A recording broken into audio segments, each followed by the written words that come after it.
তো রিজিক যদি প্রশস্ত হতে চান তাহলে অবশ্যই আত্মীয়তার সম্পর্ক বজায় রাখবেন, ঠিক আছে?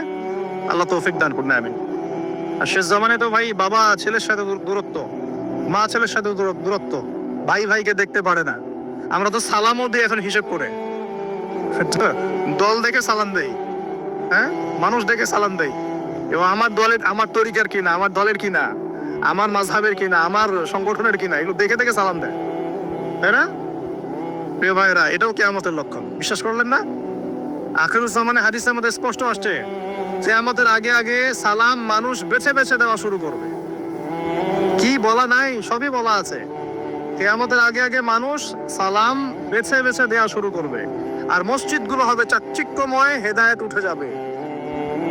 মসজিদের মধ্যে শোরগোল বেড়ে যাবে, হট্টগোল বেড়ে যাবে। হচ্ছে না এগুলা? এমনও কঠিন হাদিস আছে যে মানুষ নামাজ পড়বে কিন্তু মুসল্লিদের মধ্যে একজন প্রকৃত মুমিন খুঁজে পাওয়া যাবে না। বলি নাউজুবিল্লাহ। বহু মানুষ নামাজ পড়ছে, সুদ খাচ্ছে না? নামাজ পড়েও, নামাজ থেকে বের হয়ে আবার নামাজ পড়েও গার্লফ্রেন্ডের সাথে সম্পর্ক রাখছে না? নামাজ তো সমস্ত পাপ থেকে মানুষকে দূরে রাখার কথা।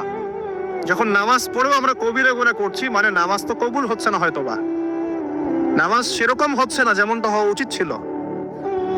অতএব এই হাদিসটাও ঠিক আছে যে নামাজ পড়বে মানুষ কিন্তু প্রকৃত মুমিন ব্যক্তি খুঁজে পাওয়া যাবে না, এটা ঠিক আছে হাদিস। এখন আসুন, একটা ব্যাখ্যা হতে পারে দাসী মনিবকে জন্ম দেওয়ার, যে পিতা মাতার সাথে দাস দাসীর মতো আচরণ করা হবে। আরেকটা ব্যাখ্যা কি হতে পারে? আরেকটা ব্যাখ্যা হচ্ছে সত্যি সত্যি দাসী মনিবকে জন্ম দিতে পারে। কিভাবে? এটা এই বিশ্ব না আসলে আমরা ব্যাখ্যা করতে পারতাম না। কিরকম করে জানেন? মনে করেন সিঙ্গাপুর একটা কান্ট্রি, কি কান্ট্রির নাম? সিঙ্গাপুর। ওখানে মেয়েরা খুব first lane of life lead করে।